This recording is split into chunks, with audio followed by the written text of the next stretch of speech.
বিগত ১৫ বছরে বাজারকে ঘিরে যে ভুলগুলো হয়েছে তারই খেসারত দিচ্ছেন বিনিয়োগকারীরা, দাবি বিশেষজ্ঞদের। এই 15 বছরে 130টা স্টকে সেই স্টকগুলোর কি অবস্থা, তারপরে ধরা যাক তাহলে হয়নি, তাহলে মার্কেটে আপ ডাউন এতগুলো হলে এটা কি হয়েছে, তাহলে কি ঘটেছে? এখানে ঘটেছে হচ্ছে যে আপনার ইনকামের রিডিস্ট্রিবিউশন হয়েছে, ওয়েলথের রিডিস্ট্রিবিউশন হয়েছে। যারা পাওয়ারফুল তাদের হাতে ওয়েলথ কনসেন্ট্রেট হয়েছে, চলে গেছে, আর যারা পাওয়ারলেস অর্থাৎ মাইনরিটি ইন্টারেস্ট হোল্ডার যারা, অর্থাৎ সাধারণ ইনভেস্টর, তাদের সম্পদ কমে গেছে।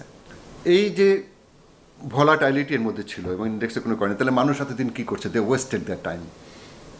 আমরা প্রফেশনালরা বুঝছেন এক ধরনের টাইম ওয়েস্ট করছি মানুষের, আমরা এক্সপেকটেশন মিট করতে আমরা প্রফেশনালরা, প্রাইভেট সেক্টর প্রফেশনালরাও বলেন বা বলেন, আমার মানুষের একটা সুন্দর এনভায়রনমেন্ট দিতে পারেনি যেখানে তাদের ভ্যালু প্রোটেকশন এবং ইকোনমিক রিওয়ার্ড যেটা আর কি, অ্যাটলিস্ট সেই রিওয়ার্ডটুকু তারা পাবে, এটা কিন্তু আমরা এনশিওর করতে পারিনি।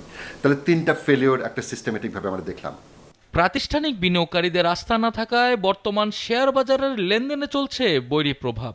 এছাড়া ডিভিডেন্ডের রেকর্ড ডেট মৌসুম হওয়ায় বাজারে চলছে দর সমন্বয়। বড় বিনিয়োগকারীরা সক্রিয় হলে সক্রিয় হবে পুঁজিবাজার।